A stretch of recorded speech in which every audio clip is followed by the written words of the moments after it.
আসসালামু আলাইকুম ভিউয়ার্স, মৌচাক মার্কেট মালবিকের শাড়ি দ্বিতীয় তলা, দোকান নম্বরে 100 ঢাকা। সাথে আছে আমি আলম। আর আজকে আপনাদের জন্য ডিজিটাল প্রিন্ট শাড়িগুলো নিয়ে আসছি, 3D প্রিন্টের।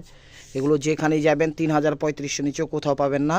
হুসনুল আলম চ্যানেল এবং মালবিকের পক্ষ থেকে মাত্র পেয়ে যাচ্ছেন 900 টাকায়। যে দেখেন 3D ময়ূর পঙ্খী স্টাইল করছে, এটা হলো অ্যাশ টাইপের কালার, এটা জর্জেটের মধ্যে, এটাও জর্জেটের মধ্যে, এই যে এটাও জর্জেটের মধ্যে, এটা হলো আবার শামু সিল্কের মধ্যে একটা পাইছি, দিয়ে দিলাম কমের মধ্যে। এই যে দেখেন এগুলো শামু সিল্কের মধ্যে, এগুলো ক্রেপ টাইপের জর্জেট, ঠিক আছে। এখানে আপসন দেওয়া উঠবে না, এটাও মনে করেন আপসন দেওয়া উঠবে না।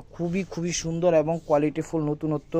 যদি কিছু নিতে চান অবশ্যই আমার চ্যানেলটা সাবস্ক্রাইব করবেন, ফেসবুক পেজটা ফলো দিয়ে সাথেই থাকবেন। এই দেখেন 6টা ডিজাইন দেখেন। আর আমাদের ফুল ভিডিওগুলো পাইতে হইলে আমাদের অবশ্যই SPHUS annual Husnul ALAM Alam এই চ্যানেলটায় ঢুইকা, ফেসবুক আছে, ইউটিউব আছে, আপনারা দেখা অবশ্যই সাবস্ক্রাইব এবং ফলো দিয়ে রাখবেন।